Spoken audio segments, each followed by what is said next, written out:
Well, as promised, I'm back today with the More Snores POR FAVOR box. Let me crack this thing open and I'll bring you back when I pull out the first roll. Well, as you can see, I got it open, and it is most definitely a circulated box. Not seeing any wheat back enders. Possibly right there. That's a pretty old one. Well, let me pull one out. Maybe. And let's crack into roll number one. Well, roll number one, and we're already going to have our first land. It is a 1991 out of Canada. Well, we're on roll number two of the box, and we're going to have our next find, and that is a 1955 Denver wheat cent. I know everybody's about the 1955P DDO 001 FS101, but the 55D does have an FS101 designation also, and it's doubling on the chin, lips, eyes, nose, and then the first 19 of the date. Something you can always look for. This one didn't have it. Let's check some more. Now we're on roll number 4 of the box, and bring out UM for a find. And that is a 1946 Denver wheatback cent. Pretty common date, over 315.5 million of these minted, so no major varieties on that year either. Let me finish up this roll. Well, we're on roll 15 of the box, and we got another find. That is a 1937D, fairly common date, but yet a semi-low mintage, right around 50 million of these minted. Let me finish up this roll. Well, same roll, and we got an old one. That is in 1918, out of Philly. Oldest wheat cent in the box. Pretty slick and pretty beat up, but I'll take an old wheat cent any day. We're at the halfway point of the box, roll 25, and we've got another find. That's a 1982 from Canada. We're on that same roll, and every once in a while I'll throw one of these underneath the scope. And it's a 2019D. I was actually 2 months off of this discovery through Wexler. They hadn't updated their site yet on the double ear variety, and I had found it. And I emailed him, and he said, "Yeah, we just haven't updated our site yet, and it's been discovered 2 months ago." So 2 months off of attribution. Let me set up my tripod, and I'll show you what to look for on under your microscopes. So as you can see, here's the ear, and right down here is some minute doubling. I've sold a few of these for 20 bucks a piece on eBay. Not a major variety, but it's a find nonetheless. Roll 26, and we're going to have another find. That would be a 1985 Blunt 5 from Canada. We're at 3 Canadians, 4 wheat cents. Roll 27, and we've got yet again another Canadian. Oop, that's a 1976. Roll number 30, and we got another find, and it is a dual date 1867 1992 Canadian.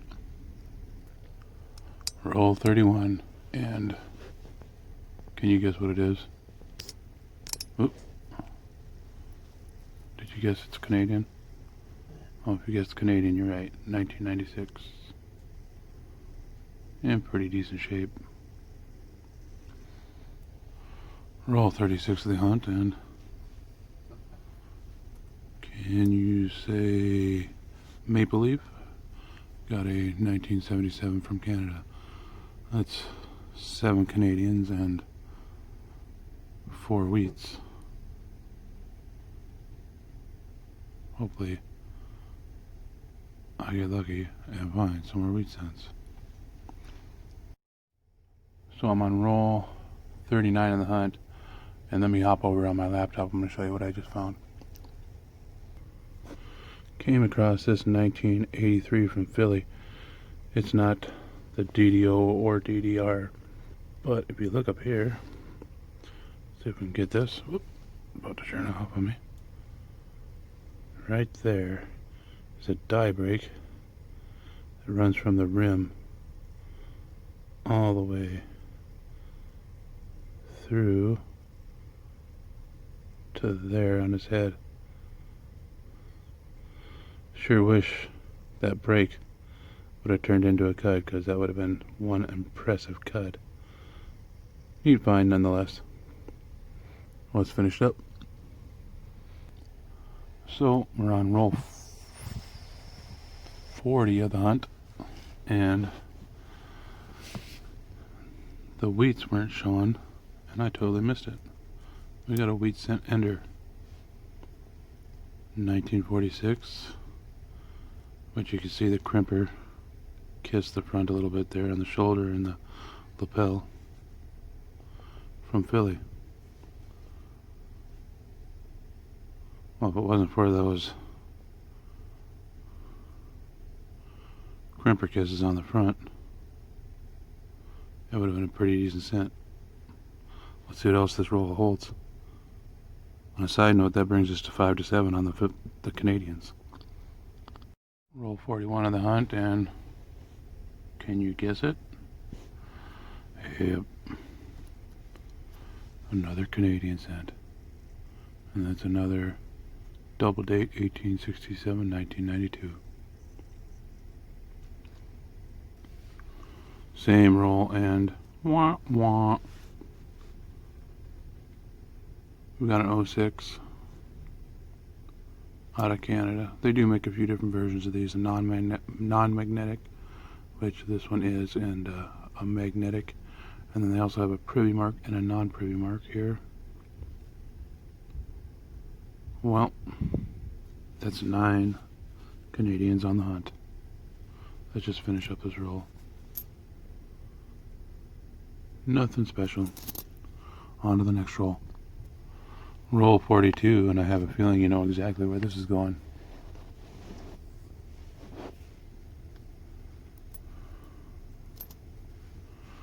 That's Canadian number 11, 1987. Grr. Still on roll number 8 here, and we've got a 1958 Denver minted wheat cent. I do believe that's 6 on the box.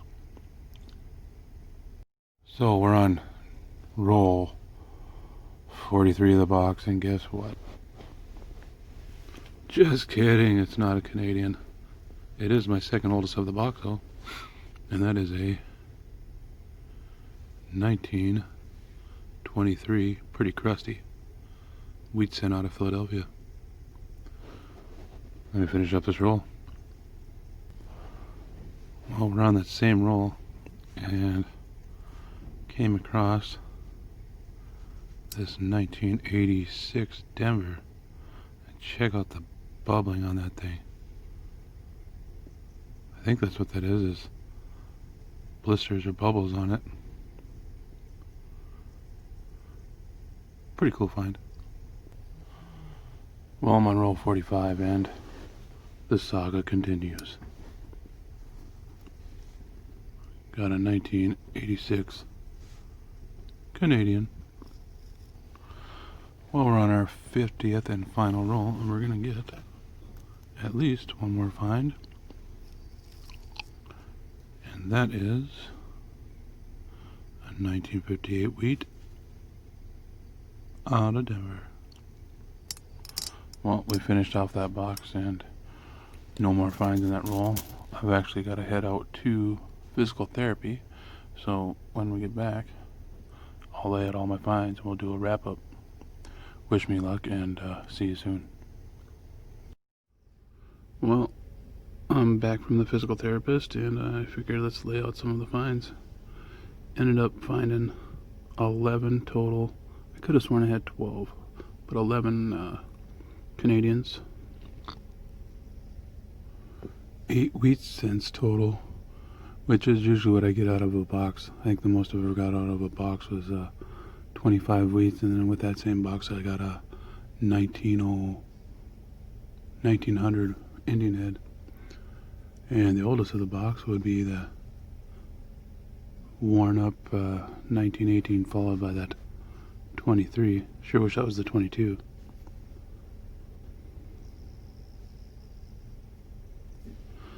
I did end up winding up finding 3 59Ds, none with RPMs, 3 69Ss, none DDOs, 3 70Ss, none DDOs, then I got a 72S, 74S, and another 74S.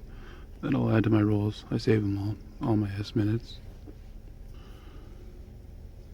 An 83 with that cool die break. An 86 with the massive gas bubbles. And then the 2019 double ear. And I pulled out these 5. As you can see, they got extra material around the edges. And I'm going to do a little more research on some of these and see if they're misaligned dies, or I think there's also a thing called a what do they call it, a collar,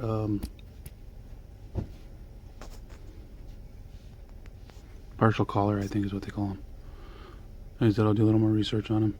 I've got so many of these that most of the time I don't keep them unless they're extreme, and some of these are pretty extreme, so well, hopefully you learned something and you enjoy my videos. If you do, like and subscribe, and I got new material all the time. Matter of fact, while I was out at the physical therapist today, I stopped at the bank and I got 15 rolls of quarters that I'm going to go through. I don't think I'm going to shoot them on this video, but like always, I'll do another one, and hope you guys stay safe out there, and I post a link above and then one down below in my description for some of the sources that I look up stuff, and then I also put a link above for my eBay page. A lot of my cooler sales and stuff right now I have to put on eBay to make a little extra money, so if you're interested, check it out. Screen name's DJ Numismatics, just like yours. So